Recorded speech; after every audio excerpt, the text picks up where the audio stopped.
आपण प्रार्थना करूया. हे परमेश्वर पिता दयाळू बाबा, सुंदर दिवसाबद्दल तुमचे आभार मानतो. परमेश्वर आशीर्वाद परमेश्वर तुमच्या वचनात चालणाऱ्या प्रत्येकाला सहाय्य कर. ही प्रार्थना प्रभू येशू ख्रिस्ताच्या नावाने करतो.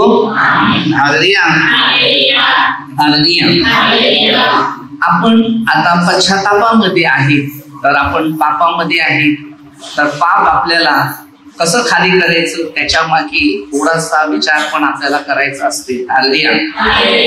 मनुष्य चुकत नाही, तो परिपूर्ण होत नाही, असं याकोबमध्ये आपण 3रा अध्यायामध्ये वाचतो की याकोबाच्या पत्रामध्ये बऱ्याचशा गोष्टी, म्हणून त्याला जम्स म्हणतात, तो आपल्याला चुका कशा सुधारणावा, म्हणजे सुधारावा. आपण चूक केली तर कशी सुधारणा करता आली पाहिजे, आपली पाप आपल्याला पदरी कशी घेता आली पाहिजे, त्याच्या विषयावरच पूर्ण त्यांनी ते पत्र लिहिलेले आहेत. किती 5 आहेत अध्याय. हालेलुया. आणि ह्याच्यामध्ये 5व्या अध्यायामध्ये त्यांनी पश्चातापाविषयावरच लिहिलेलं आहे. हालेलुया. तर प्रत्येक व्यक्तीचं जीवन आहे, तर आपण पहिल्यांदा जीवीद्वारे किती पाप होता, तर याकोबाच्या पत्रात 3रा अध्याय याच्यातून थोडीशी सुरुवात करूया. नंतर आपल्याला त्याचा थोडासा काहीतरी अनुभव आहे तो आत्मपरीक्षण करूया.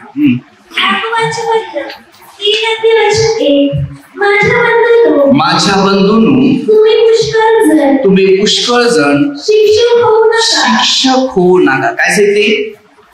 माझ्या बंधूंनो, पुष्कळ जण शिक्षक होऊ नका. आता बरेच लोक एकमेकाला शिकवत असतात, पण ते शिक्षण कसं घ्यावं आणि त्या शिक्षणाने आपण आपल्या जीवनाची घडणघडणी कशी तयारी करावी. हालेलुया. म्हणून त्याने सांगितले, माझ्या बंधूंनो, प्रत्येक जण शिक्षक होऊ नका, ते आपल्याला अधिक दंड होईल हे तुम्हाला माहिती आहे. हालेलुया. आता ज्या माणसाला दंड शिक्षा भोगावी का लागते, म्हणून त्याने काय सांगितले, तुम्हाला म्हणजे काय सांगितलं, तुम्हाला अधिक दंड होईल ना.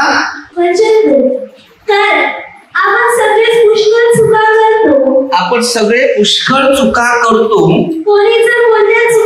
जर बोलून चुकलेला नाही बघा. आता आपल्या सगळ्यामधून चुका आहेत की नाही, हे विचारा बरे. यांच्या चुकाच दिसत नाही. हालेलुया. चुका मिस्त्रीकडे जास्त असतात. हालेलुया. बरोबर ना. खेळ त्याला बोलतात नाही का. माणूस चुकतोच आणि चुकलाच पाहिजे, तर त्याला समज येते काय चूक. तो मनुष्य पूर्ण होईल, तो सगळं शरीर तो कया ठेवण्यासाठी तो काय समर्थ आहे. हालेलुया. परमेश्वर जर आपल्या बरोबर आहे आणि परमेश्वरच्या वचनाद्वारे आपण जर पश्चाताप करत आहे आणि त्याच्यातून आपली घडण किंवा आपली प्रगतीच तिथे उत्पन्न होत आहे, तर परमेश्वर तुम्हाला सर्व अपराधांची पापांची क्षमा करणार आहे. हालेलुया. तुम्ही स्वतःला जाणीव झालेले. हालेलुया. आज आपल्या स्वतःला जाणीव झालेली जर असेल तो मनुष्य पवित्र बनतो, आणि स्वतःला जर जाणीव नसेल तर अपवित्र बनतो. कारण अहंकार, मीपणा, घमेंड देवासमोर चालत नाही. नम्रता, लीन, मध्ये 23:12 मध्ये स्पष्ट दिले, जितका मनुष्य येशूमध्ये नम्र बनेल तेवढा मनुष्य सामर्थ्य, अभिषेक, अद्भुत आणि कार्यात मजबूती बनले.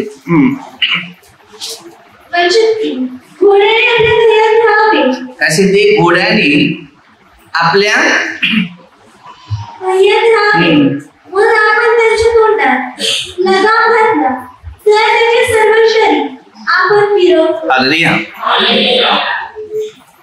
विचार करा.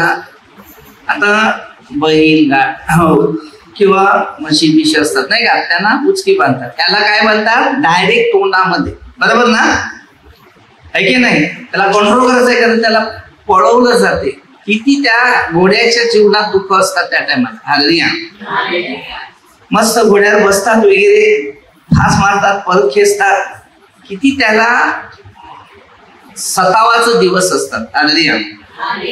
पण आपल्याला त्याची जाणीव नाही. तसं तर वचनामध्ये पण तसंच दिलेलं आहे. ती एवढी मोठी असतात व प्रचंड वाऱ्याने लोटली जात असतात, तरी सुकांतराची इच्छा असते तिकडेही अगदी लहानशा सुकाराने पिळवली जातात. काय सांगितलं?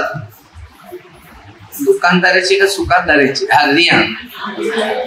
आता एवढी मोठी बोट आहे आणि या बोटीला काय सुका नसते नाही का, तर ते वाऱ्यावर असते, शेड मिळते. आणि मग ती एवढं मोठीची बोट आहे ते एवढीच्या सुकांद्वारे फिरली जाते. हालेलुया. आता आपल्याकडे कार वगैरे असतात किंवा काहीतरी गाडी असते नाही का, ती कशी एवढीशी हातामध्ये रिंग असते नाही का, आणि ती कशी गराट फिरते. हालेलुया.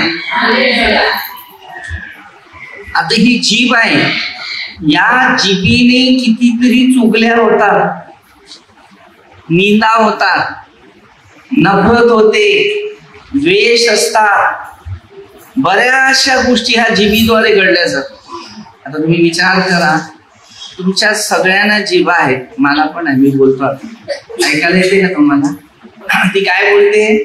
जीभीतून आवाज येतो की नाही? हालेलुया. जीभ बोल आले तेव्हा आवाज बाहेर होतो, बरोबर की नाही? पण आपल्या जीभीने मला सांगा कितीतरी चुकल्या होतात, त्या जीभीचं उत्तर काय? काय बोलतच नाही. दोघे किंवा तिघे बसल्या या वाटाणं झालं, बरोबर ना? हो सांगतात, बघा हुशार आहे. ते दोघी मध्ये 18-20 मध्ये ते 2 किंवा 3 माझ्या नावाने जमले तर तिकडे मी हजर आहे. हालेलुया. मी कोणाला हजर करतो? शैतानाला. हालेलुया. जेव्हा 8:44 तेव्हा तो खोटं बोलतो, तो स्वतःचा स्वार्थ बघतो आणि त्यानंतर तो हळूहळू आपल्याला निदान, नफरत, द्वेष सेवा करायचं काम करते. ही जी पाप आहे ना, हे माणसाला भरपूर सतात. पहिलं पाप म्हणजे जीभीमुळे, बरोबर ना? ती सुरुवात करते तेव्हा विचार करू शकतो. आता आपल्यामध्ये डोळे आहेत, डोळे आहेत का सगळ्यांना? कमी पडले तर चष्मा आहे. काय बोलत नाही ते? कमी पडले ते 2 वरती असतात की नाही?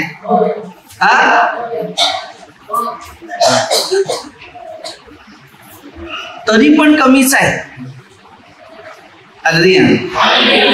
पण कोणाचं भलं आपल्याला दिसत नाही. आता आपण डोळ्याने जेव्हा पाप करतो तेव्हा पहिले डोळ्याद्वारे पश्चाताप करायला शिकलो पाहिजे.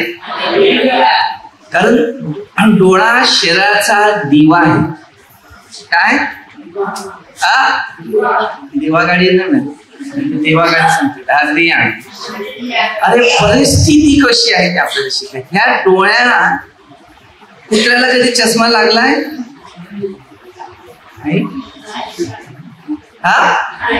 माणसाला लागतात. कशाला? तो रात्री पण दिसते त्याला आणि दिवसा पण दिसते. आपल्याला रात्री बॅटरी लागते. तो काय करतो? सोलर सिस्टम आहे त्याच्याकडे. तो रात्री दिवसा सगळे डोळे चार्जिंग करून घेतो आणि रात्री त्याच बॅटरी लावतो. सोलर त्याच्याकडे आहे, आपल्याकडे सोलर घरावर लावावं लागते. त्याच्या डोळ्यावर सोलर असते. तो रात्री कुठून पण जाईल, जातो की नाही जातो?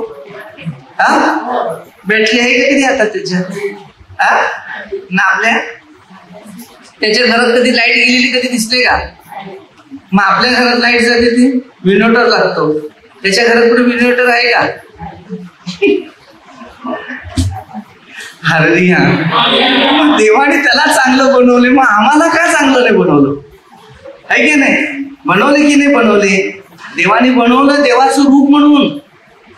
कारण आपल्या हातामध्ये एवढी ताकद असते ना आणि शक्ती असते ना की शब्द बोलला तरी प्रकाश होईल, तो प्रकाश होईल.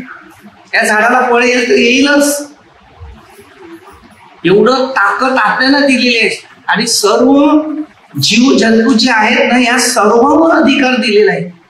पण जेव्हा शैतानाने आपल्याला पापात पाडलं ना तेव्हा अधिकार असा आहे की त्यांची खून करावं, त्यांना मारून टाकावं, अशी आपली आचार विचार शरीरात प्रवेश करतात. म्हणून पाप काही बोलण्यात होते असं नाहीये. शरीराच्या हर अवयवामध्ये अनेक प्रकारची पाप आहे. तुम्हाला जर कोणाचं वाईट करायचं असेल, मनात जर विचार आला तरी पण ते पापच आहे. पाप काढायचा प्रयत्न करा. ज्या माणसाच्या प्रार्थना कमी झाल्या ना तर 7 पट पाप वाढतात. 1 पाप नाही, 7 पटीने पाप वाढत जातात. की तुम्ही स्वतः शिकू शकता की माझ्या शरीरात कशा कशा प्रकारे पाप आले. आपण स्वतः आत्मपरीक्षण करायचं, समजलं ना. आणि जसा तुम्ही पश्चाताप करत जातील ना तसा परमेश्वर मोठ्या प्रमाणात तुम्हाला आशीर्वाद देईल. म्हणून मी नेहमी लोकांना काय आमंत्रण करतो म्हणजे प्रार्थनेला आहे. कारण जरपर्यंत तुमचा आणि देवाचं नातं जोडलं नसेल ना तत्पर्यंत तुम्हाला प्रार्थनेत राहावं लागेल. बघा प्रेषितांच्या कृत्यामध्ये 2 अध्यायामध्ये देवाचं नातं कसं जोडलं तुम्ही बघितलं. येशूने सांगितलं मी येईपर्यंत. प्रेषित 1 अध्यायामध्ये तुम्हाला माहिती आहे की ते शिकवून दिले. त्याने येशूने काय सांगितलं मी येईपर्यंत तुम्ही या शहरात, बरोबर आहे की नाही. आता प्रभू येशूने काही गोष्टी अशी शिकवण दिलेल्या आहेत की विचार करू शकत नाही. आणि तू गेला लूक 5व्या अध्यायामध्ये ना जेव्हा मासे मिळत नव्हते त्यांना, रात्रभर तो कष्ट करून आला, तेव्हा त्याला मासे मिळाल्याबरोबर त्यांनी सांगितलं आम्ही पापी होते, माझ्यापासून दूर नाही, तुला माणसं पकडायचे. आता ही माणसं कशी पकडायची जी पापामध्ये होती ना, तू पापात होता ना म्हणून तुझ्या जीवनामध्ये अशा घडलेल्या गोष्टी आहेत. मग तू आता शिक की तुमच्यातून पाप झालं म्हणून तुला धंदा नाही झाला, मग आता तू पाप कबूल कर, तुला धंदा होईल. आता तुम्ही कसे येतात प्रार्थना करा ना, कारण मावळं नाही दिले, आता पांढरा मावळा आहे, त्याचं रक्तदान त्यांनी शिबिर केली असेल, त्याने रक्त दिलं नसेल तेव्हा पांढरे झाले. त्या शरीरात रक्त नाही म्हणून ते पांढरं होते. तुम्ही पाप कबूल करता का? तुम्ही पश्चाताप करता का? हे बघा आता जे काळ होणार आहे ना ते तुम्ही खेळवणं समजू नका. जसा प्रार्थनेने तुमची प्रश्न सुटतील ना त्या चांदण्याच्या गोणीसारखं आहे, ते भरलेली असेल ना खाली करून गेलं खाली होते. प्रार्थना आजच्या काळात प्रार्थनेने सगळं होईल, बाकी कशाने होणार. जसं तुमच्या प्रार्थना कमी तुमचं सगळं कमी होईल. हे असं सिस्टम आहे ते. कारण मी शिकलेला आहे, मी तुमच्यासारखा येत होता ना काही काळानंतर मी पण प्रार्थनेतून दूर झालो तर अशी कंडिशन आली ना की तुम्हाला विचार करू शकत नाही अशा परिस्थितीत. काही पहिलं पाप म्हणजे माझ्या जीवनामध्ये ते झालं की मी येशूचा हात सोडला नुसताच. आणि रात्र दिवस प्रार्थना करणारा मनुष्य येशूचा हात सोडतो म्हणजे काय? संगतीचा परिणाम. मग काय करायला लागला माहितीये का? बियर पिवा लागला. काय जाडा व्हायचंय ना, दिवसाला 6 बियर प्यायची. आज संडे तर बघायला मजा. 2 संध्याकाळी 4 आणि 2 हाती शाप तंबाखू दात. आता मी बर्फाचं खातो पण देवाने माझ्या दाताला अद्यापर्यंत दुकानात देत नाही. हा पण बाहेरचं काही खाल्लं बस बाहेरचं कधी कधी हा परिणाम होतो. परमेश्वराने आम्हाला काही दिलेलं आहे ते घेणं गरजेचं आहे. रोज शब्दात बोलण्यात विचारात चुकतात तर चुकू दे का नाही. अरे चुकलं नाही तर फरक काय पडणार.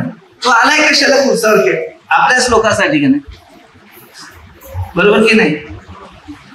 हे बघा आम्ही जेवल्यात आणि इकडे वचन द्यायला आले. तुम्ही फक्त जेवायचं ना बसायचं आहे, बरोबर की नाही.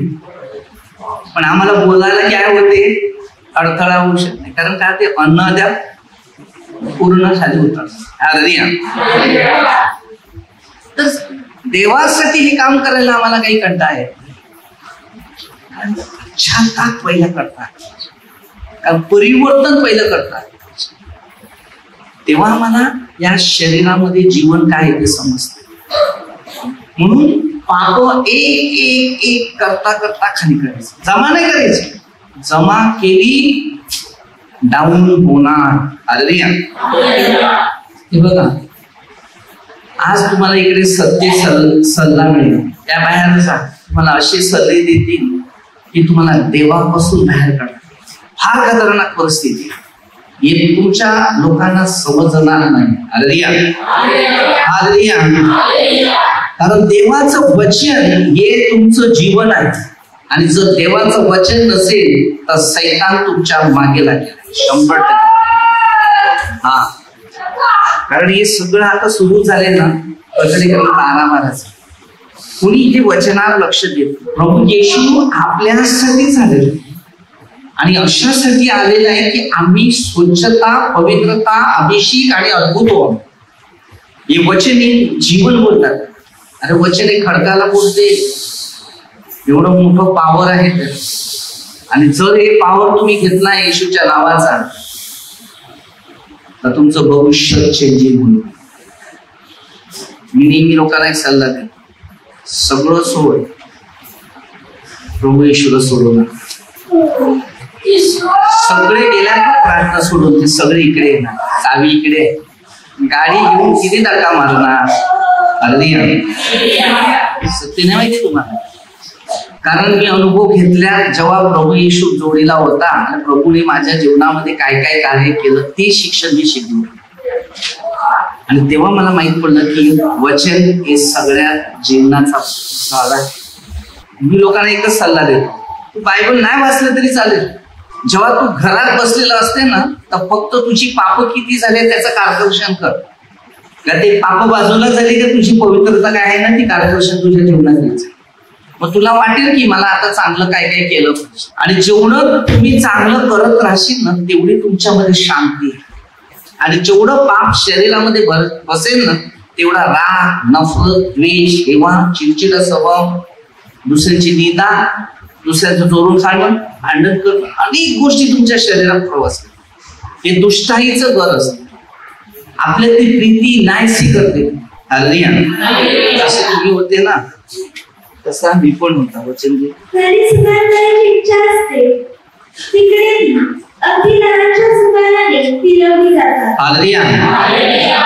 आता तुम्ही विचार करणाऱ्या गोष्टी आहेत. तुम्ही कोणत्या प्रकारे प्रवास करणार, कोणत्या प्रकारे मार्ग, आता त्याची इच्छा आहे. तुम्ही गाणं बोलता ना, सुकाणू गेरे प्रभू तुझ्या, त्याच्या हातातच आहे आमचं रोजचं. आम्ही काय गाण्याद्वारे त्याला जज करण्याचा आम्ही विचार करणार की तुम्हाला हातात आमचे सुकाण घ्यायचं. त्यांनी घेतलेलं आहे. स्तोत्रसेट 139 अध्याय वाच. तुझे बसणे, उठणे, निजणे बारकाईने बघतो. स्तोत्रसेट 121 आहे. तुझे येणे जाणे सुरक्षित आहे. आम्ही जे बोलतो पण तसं करू शकत नाही. हे हत्यार आहे. पहिलं काय करायचं माहितीये का? पहिलं काय करायचं माहितीये का? घरातून बाहेर नाही उतरायचं. पहिलं एक अध्याय वाचत जायचं. सुरुवात करायची उत्पत्तीपासून तर प्रकटीकरणापर्यंत. 39 आणि 27 अध्याय. जुना 39, नवा 27. 4 शुभवर्तमान नंतर प्रेषितांनी कार्य केलेलं ते 5वं शुभवर्तमान म्हणून घेतलेलं. म्हणजे त्याच्यात काय केलं, नंतर सगळी पत्र आहे, मग प्रकटीकरण आहे शेवट. त्यात 22 सत्य आहे. आणि त्याच्यात तुम्ही भर घालायचं नाही, त्याच्यात काढायचं पण नाही. शेवटच्या अध्यायामध्ये शेवटचं वचन आपल्याला दिलेलं 27. एक पॉइंट अनुभव घ्यायचे. तुम्ही जेवायला बसलं तर थोडं 2 घास खाऊन ठेवतात का? भूक लागते तेव्हा तुमचं जेवण 2 तासाचं का 1 तासाचं का अर्धा तासाचं असते. जेवताना 2 घास खातात का? मला एक थोडस सांगते मी तुम्हाला. तुम्ही इलेक्ट्रिकला येतात बरोबर, तसंच तुम्ही हॉस्पिटलमध्ये जातात तेव्हा आजारी पडतात तर डॉक्टरला सांगतो आता इंजेक्शन भरले बंद झालं, मी 2 तासांनी परत येतो. येऊन त्या सकाळी परत येते. रात्री घरी जातो ना, दिवसा इथे येतो. मी विचार तोच करतो, तुम्ही देवाला वेळ का देत नाही? हॉस्पिटलमधून 1 तासाची पण सुट्टी देऊ शकतात का? शाळेतून, कॉलेजमधून, नाही कामावरून नाही.